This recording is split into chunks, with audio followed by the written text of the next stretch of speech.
एक अधूरी मोहब्बत। छोटे से पहाड़ी शहर नैनीताल की वादियों में बसी थी अवनी। शांत, सरल और किताबों में खोई रहने वाली लड़की। उसका सपना था एक सच्चे प्यार का, जो सिर्फ कहानियों में मिलता है। वहीं दूसरी ओर था आरव, शहर से आया हुआ एक बेबाक मस्तमौला लड़का, जो फोटोग्राफी करता था और दुनिया को अपने कैमरे से देखने में यकीन रखता था।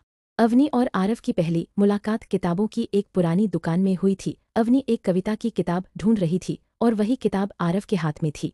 माफ कीजिए, क्या आप ये किताब ले रहे हैं? अवनी ने झिझकते हुए पूछा। आरव मुस्कुराया, अगर आप चाहें तो हम इसे साथ पढ़ सकते हैं। उस एक पल ने दो दिलों के बीच एक पुल बना दिया। मुलाकातें बढ़ीं, दोस्ती गहरी हुई और धीरे धीरे वो दोस्ती प्यार में बदलने लगी। अवनी को आरव की आज़ादी से मोहब्बत हो गई और आरव को अवनी की मासूमियत से। एक शाम झील के किनारे आरव ने कैमरे से अवनी की तस्वीरें खींचते हुए कहा, तुम्हें नहीं पता, लेकिन तुम्हारी आंखों में पूरी कायनात छुपी है। अवनी शर्माते हुए बोली, और तुम्हारी बातों में जादू है, मैं खुद को खो देती हूँ।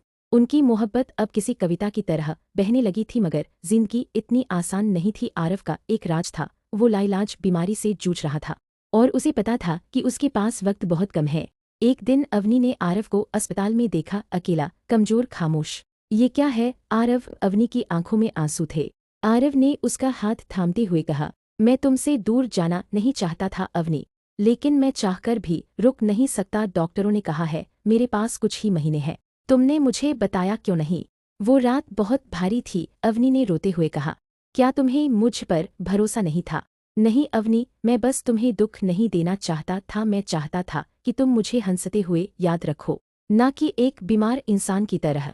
अवनी ने उसका चेहरा अपने हाथों में लिया और कहा, प्यार सिर्फ अच्छे वक्त का साथी नहीं होता।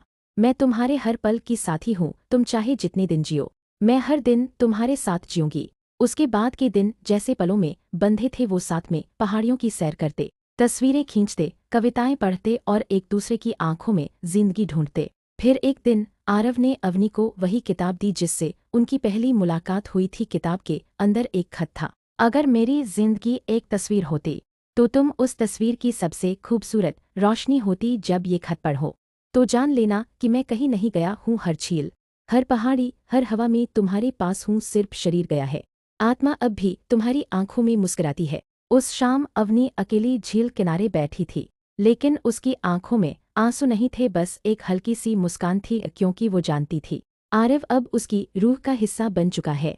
वो अब भी रोज झील किनारे आती है, वही किताब पढ़ती है और उसके कैमरे से खींची हर तस्वीर को अपने सीने से लगाती है। ऐसे ही कहानी सुनाने के लिए हमारे चैनल को सब्सक्राइब करें और वीडियो को लाइक करें।